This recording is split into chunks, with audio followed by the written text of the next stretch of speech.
पाषाण काल के बाद आया ताम्र पाषाण काल। ताम्र पाषाण काल में तांबा का खोज हो गया था। तांबा का जब खोज हुआ तो उस समय मानव के लिए बहुत आसान हो गया, क्योंकि ये लोग क्या करते थे ना कि पत्थरों तांबा का नुकीला हथियार बनाते थे और इससे उसको मारने में, जानवरों को मारने में आसानी हो गया था।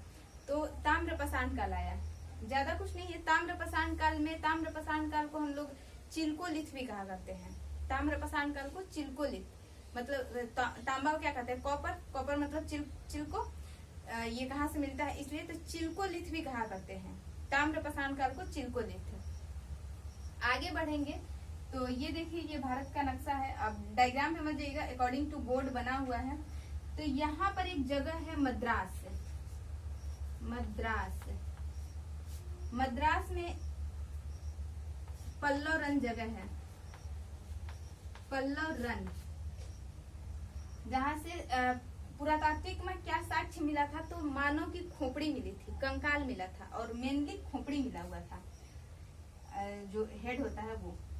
तो यहाँ पर मद्रास में क्या मिला था, मद्रास के किस जगह पे, पल्लव रन, क्या मिला था, मानव का कंकाल मिला था, मेनली खोपड़ी मिला था। इसके बाद यहाँ पर आएंगे हम, ये है एमपी, मध्य प्रदेश, और जगह का क्या नाम है, भीमबेटका। भीमबेटका। इस जगह पर उन लोगों को, इस जगह पे हम किस चीज का साक्ष्य मिलता है, तो गुफा चित्रकारी का साक्ष्य मिलता है।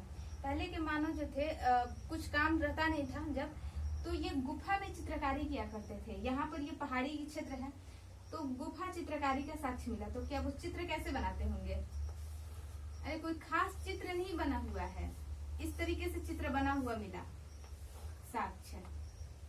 तो मतलब कुछ भी, तो हम लोगों ने मतलब ये लगाया कि मध्य प्रदेश के भीमबेटका जगह पर गुफा चित्रकारी का साक्ष्य मिला।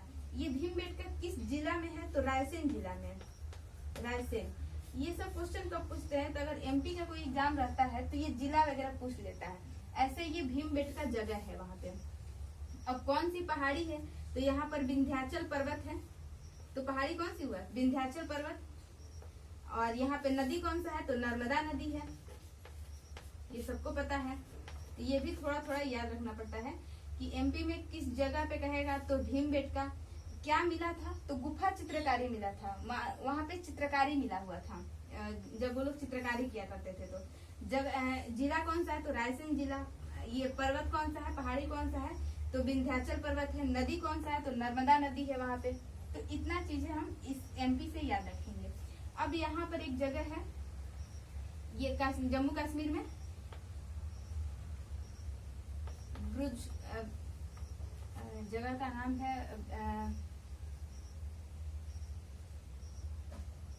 बुर्ज होम। बुर्ज होम जम्मू कश्मीर में ये जगह है, बुर्ज होम। यहाँ पर क्या मिला था, तो गर्त आवास मिला था।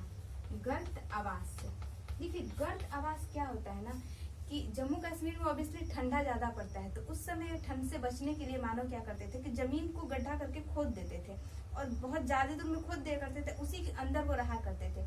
अब हवाएं ऊपर से निकल जाती थी, इन लोगों को थोड़ा ठंडा कम लगता था, तो इन लोगों ने क्या बनाया, गर्त आवास बना दिया। और यहीं पर जब वो मर जाते थे ना, तो उसी तरह से इन लोगों को दफना दिया जाता था। तो जम्मू कश्मीर के बुर्ज होम में क्या मिला था, तो गर्त आवास मिला हुआ था। यहाँ पे गर्त आवास का साक्ष्य मिला था। और इनके साथ में कुत्ता को भी साथ में दफना दिया करते थे। जो मालिक थे उनके वफादार हुआ करते हैं कुत्ता, उन साथ मतलब मालिक मर भी जाते हैं तो उनके पास वो लोग रह जाते थे, मतलब अच्छा जो पालतू बनाया है। तो वहां पे गर्त आवास मिला और मानव के साथ साथ कुत्ते का भी साक्ष्य मिला था, एक ही जगह पे दफनाया हुआ। ये जो जगह है हमारा यूपी है। यूपी में, यहाँ यूपी का जो जगह है कोयलडीहवा, वहां पे चावल का साक्ष्य मिला था। यूपी के कोयलडीहवा में किसका साक्ष्य मिला था, तो चावल का। और ये है हमारा बिहार। बिहार के चिरांद सारण या छपरा, अभी के लिए सारण या छपरा कर सकते, सारण छपरा। तो यहाँ पे भी चावल का साक्ष्य मिला था, मतलब कोई खास साक्ष्य नहीं मिला था, बट अगर बिहार से कोई क्वेश्चन पूछता है तो यही चिरांद वाली जगह से पूछता है। तो इतना हम देख लिए। मद्रास के पल्लव रन से क्या चीज मिलता है, तो मानव की खोपड़ी मिलती है। जम्मू कश्मीर के जो ब्रुजहोम है वहां से गढ़तवास का, मध्य प्रदेश के भीमबेटका जगह से जो रायसेन जिला में है वहां से हम गुफा चित्रकारी का साक्ष्य मिलता है। कोल्डीवा में, यूपी के कोल्डीवा से चावल का साक्ष्य मिलता है, और बिहार के चिरान से भी कुछ ऐसे ही मतलब नॉर्मल साक्ष्य मिलते हैं। देखिए अब हम आगे देखेंगे कि सबसे पहले अगर जौ का साक्ष्य मिला था, जौ की खेती सबसे पहले कहाँ हुआ था, तो वो ईरान में हुआ था। और जो मेहरगढ़ है, जो 7000 ईसा पूर्व से मेहरगढ़ में कृषि के साक्ष्य मिले थे सुलेमान और किरथर पहाड़ियों के बीच। हमेशा जब भी एक पढ़िए ना तो उससे रिलेट जितने भी टॉपिक से मतलब सब पढ़ लीजिए। देखिए गेहूं का जो साक्ष्य मिला था वो मेहरगढ़ में मिला था, सुलेमान और किरथर पहाड़ियों के बीच। चावल का साक्ष्य बताए हैं कि यूपी के कोल्डीवा में चावल का साक्ष्य मिला था। लेकिन एक नवीनतम खोज हो गया है कि मध्य प्रदेश के लोहरा देव में चावल का साक्ष्य मिला है, जो कि 8000 ईसा पूर्व पुराना है, मतलब 8000 बीसी ईसा पूर्व है। अगर ऑप्शन में कभी भी लोहरा देव दिया रहेगा कि चावल का खोज सबसे पहले कहाँ हुआ था, तो अगर ऑप्शन में लोहरा देव है तो लोहरा देव ही मारेंगे। अगर ऑप्शन में लोहरा देव नहीं है तो यूपी के कोल्डीवा में चावल का साक्ष्य मिला था। और सबसे ज्यादा गेरू वर्णीय मृदभांड, सबसे ज्यादा गेरू वर्णीय मृदभांड कहाँ मिला था, तो वो है हस्तिनापुर में।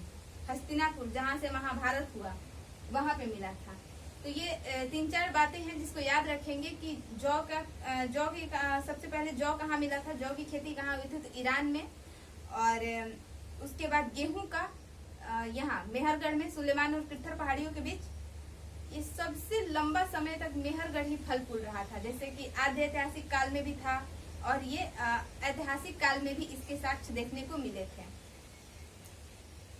इसके बाद आया हमारे पास चावल का साक्ष्य हम यूपी के कोल्डीवा में मिला। और नवीनतम साक्ष्य का खोज हो गया है कि मध्य प्रदेश के लोहरा देव में नवीनतम साक्ष्य मिला है चावल का, जो 8000 ईसा पूर्व है, मतलब 8000 ईसा पूर्व पुराना है ये। और सबसे ज्यादा गेरू वर्णीय मृदभांड कहाँ मिला है, उसके साक्ष्य कहाँ मिले, तो हस्तिनापुर से। देखिए पशुपालन और जो कृषि था वो नवपाषाण काल में स्टार्ट हुआ था। हम देखते हैं कि पशुपालन और कृषि का पहला साक्ष्य हम कहते हैं कि नवपाषाण काल में यहाँ से खेती स्टार्ट हो गया था और पशुपालन स्टार्ट हो गया था। लेकिन एक ही समय पर 2 जगह में विकास में अंतर होता है, दिल्ली और पटना के विकास में अंतर है। उसी तरह से एक ही समय पर जो उस समय के भी जगह थे, उस समय उसके विकास में अंतर थे। कहीं कहीं लोग एडवांस थे, आगे चला गया था, नवपाषाण काल में थे, अब कुछ तो अभी मध्यपाषाण काल में ही जी रहे थे। तो मध्यपाषाण काल में भी कुछ जगहों पर से हमें कृषि के साक्ष्य और पशुपालन के साक्ष्य मिलते हैं। लेकिन वहाँ जो कृषि के साक्ष्य मिले हैं वो कभी भी सुव्यवस्थित ढंग से नहीं मिले हैं, वहाँ अव्यवस्थित ढंग से मिले हैं। देखिए सुव्यवस्थित ढंग वो होता है जब हम एक साथ, मतलब देखिए बहुत ज्यादा जगह दूर में हम अगर गेहूं की खेती किए हैं, उसके बाद कहीं पर हम चावल का किए हैं, मतलब सुव्यवस्थित ढंग से। और अव्यवस्थित ढंग से हुआ ना कि हम थोड़े से जगह में थोड़ा सा चावल उगाए हैं, थोड़ा सा गेहूं किए हैं, थोड़ा सा धनिया, थोड़ा सा सब्जी, मतलब थोड़ा तो अपने खाने के लिए एक तरह से किया जाता है ना, तो कह देते हैं थोड़ा सब कुछ लगा लो। तो वो जो होता है ना अव्यवस्थित ढंग होता है। और सुव्यवस्थित ढंग होता है कि जब हम एक मतलब हमें मार्केट करना है या फिर हमें उसको सेल करना है बड़ा बिजनेस टाइप में, तो वो सुव्यवस्थित ढंग होता है। तो जो मध्यपाषाण काल में जो हमारे पास साक्ष्य मिले वो अव्यवस्थित ढंग से था। उस समय कोई व्यवस्थित ढंग नहीं मिला था पशुपालन और कृषि के। बागौर जगह है राजस्थान के, वहां पर भी पशुपालन और कृषि के साक्ष्य मिले। बागौर में सराय बहादुरगढ़ यूपी में है, जहाँ पर क्या मिले हैं, वहां पे भी पशुपालन और कृषि के साक्ष्य मिले। एक जगह और है वो आदमगढ़ है मध्य प्रदेश के, वहां पर भी ये साक्ष्य मिले। तो हम मध्यपाषाण काल में 3 जगह का नाम हमेशा याद रखेंगे। बागौर जो कहाँ है, राजस्थान में है। इसके बाद है सराय बहादुरगढ़, ये जो कहाँ है, मध्य यूपी में है सराय बहादुरगढ़। और इसके बाद है आदमगढ़ जो एमपी में है। ये 3 जगह है, आदमगढ़, बागौर और सराय बहादुरगढ़, जहाँ पे कृषि और पशुपालन के साक्ष्य मिले हैं। ये कौन से पाषाण काल में, तो मध्यपाषाण काल में। नवपाषाण काल में सुव्यवस्थित ढंग से कृषि के साक्ष्य मिले, जबकि मध्यपाषाण काल में अव्यवस्थित ढंग से। हम जानते हैं कि जो नवपाषाण काल में था वो लोहरा देव एमपी का जो चावल का साक्ष्य मिला, और एक है मेहरगढ़ जहाँ पे गेहूं का साक्ष्य मिला था। तो ये जो साक्ष्य था वो सुव्यवस्थित ढंग से कृषि के साक्ष्य थे। तो नवपाषाण काल में 2 जगह लोहरादेव और आदमगढ़, सॉरी आदमगढ़ नहीं, मेहरगढ़, ठीक है। आदमगढ़ तो वहां चला जाएगा मध्य पाषाण काल में। अब एक है कि मध्य पाषाण काल में 2 जगह और याद रखेंगे हम, एक है दमदमा, दमदमा, और दूसरा एक जगह है महदहा। ये दोनों ही एमपी में है, मध्य प्रदेश में है। ये दोनों देखिए, मध्य पाषाण काल के 3-4 जगह का नाम याद रखेंगे, जैसे कि ये आदमगढ़, बागौर, सराय बहादुरगढ़, और मध्य पाषाण काल में 2 जगह और है, दमदमा और महदहा। दमदमा में क्या साक्ष्य मिला था? तो दमदमा में 100 मिला था, 100 के साक्ष्य मिले थे। और यहाँ पे औजार मिले थे, जो 100 था ना उसी का औजार मिला था, हड्डियों के औजार मिले थे, हड्डियों के औजार। दमदमा और महदहा थोड़ा सा डिफरेंट है दोनों में, 2-4 बार हम प्रैक्टिस करेंगे तो याद हो जाएगा। दमदमा और महदहा, दमदमा में क्या मिला था? 100 मिला था। इसको याद करने के लिए आप सोचिए, दमदमा 100 को क्या करते हैं? दफनाते हैं, मतलब ये नहीं जलाते हुए, तो मोस्टली आप याद रखेंगे 100 को अगर हम दफनाते हैं तो दमदमा, नीचे गया दमदमा, तो क्या साक्ष्य मिलेगा?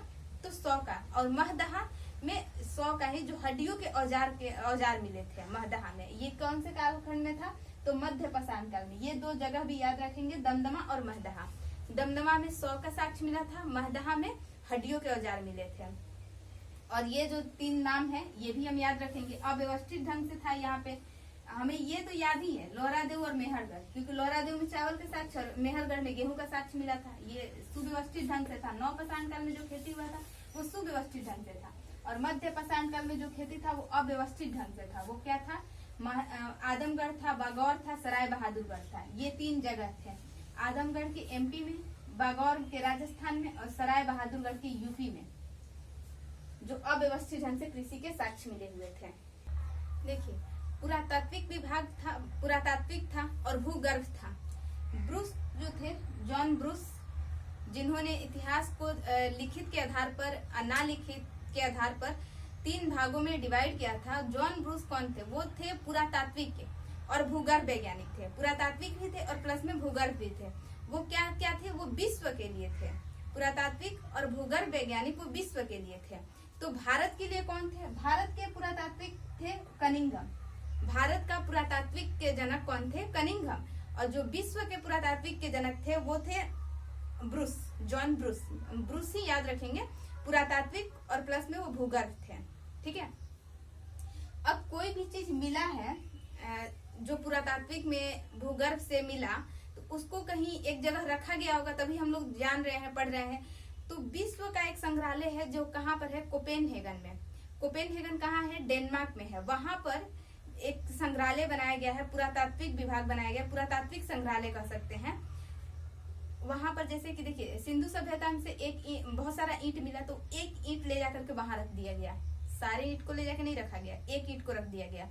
तो विश्व का पुरातात्विक संग्रहालय है वो कहाँ है? कोपेनहेगन में। और कोपेनहेगन कहाँ है, किस कंट्री में है? तो डेनमार्क में है।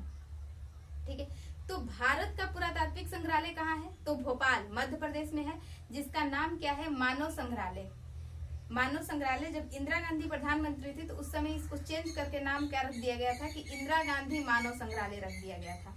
अब ये पूछ सकता है कभी कभी कि किस मंत्रालय के अंतर्गत आता है, मतलब जैसे होता है ना, कृषि मंत्रालय अलग होता है, बहुत सारे मंत्रालय हैं, तो उसमें ये संस्कृति मंत्रालय के अंतर्गत आता है।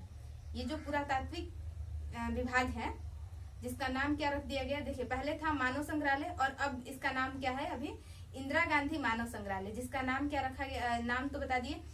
किस मंत्रालय के अंतर्गत आता है? तो यह संस्कृति मंत्रालय के अंतर्गत आता है और भोपाल के मध्य प्रदेश में है। अब कोपेनहेगन में जो संग्रहालय है वो विश्व का पुरातात्विक संग्रहालय है, लेकिन भारत का पुरातात्विक संग्रहालय पूछेगा तो भोपाल में है। और नाम क्या है? मानव संग्रहालय। पहले था, अब हो गया है इंदिरा गांधी मानव संग्रहालय। तो इन 3-4 को नाम याद रखेंगे। ब्रूस कौन थे? पुरातात्विक और भूगर्भ वैज्ञानिक थे, ये विश्व के लिए थे। कनिंघम भारत के थे। कनिंघम क्या थे? वो भारत के थे, भारत के लिए थे, पुरातात्विक वैज्ञानिक थे। कोपेनहेगन भी ये विश्व के लिए है और ये भोपाल वाला जो है भारत के लिए है। कोपेनहेगन जो डेनमार्क में है वो विश्व पुरातात्विक संग्रहालय है। भोपाल में जो है भोपाल में मानव संग्रहालय है जो इंडिया के लिए है, मतलब कह सकते हैं भारत के लिए है, जिसका नाम बदल के क्या रख दिया गया है? इंदिरा गांधी मानव संग्रहालय। देखिए एक नाम आता है ब्यूरी। ब्यूरी के अनुसार, ब्यूरी ने कहा ना, देखिए ब्यूरी नाम याद रहेगा, जैसे कि फिजिक्स पढ़ेंगे तो मैडम क्यूरी का नाम ज्यादा याद रखता है।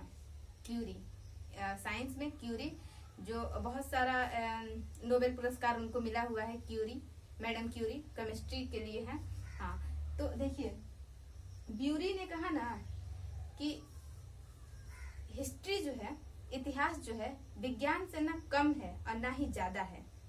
जैसे हम लोग विज्ञान में कहते हैं ना कि आप एक सुव्यवस्थित ढंग से एक दिन भी छोड़िएगा ना तो नहीं आता है, तो आप इसको भी, हिस्ट्री को भी विज्ञान की तरह ही है। विज्ञान से ना कम है ना ज्यादा है। तो किसने कहा था? ब्यूरी ने कहा था, विज्ञान से ना ही कम और ना ही ज्यादा। किसका कथन है? तो ब्यूरी का कथन है इतिहास के लिए। पुरातात्विक जनक, अब देखिए भारत में किसी ने तो पुरातात्विक विभाग बनाया होगा ना, तो भारत में पुरातात्विक विभाग के जनक किसको कहते हैं? तो लॉर्ड कर्जन को कहते हैं।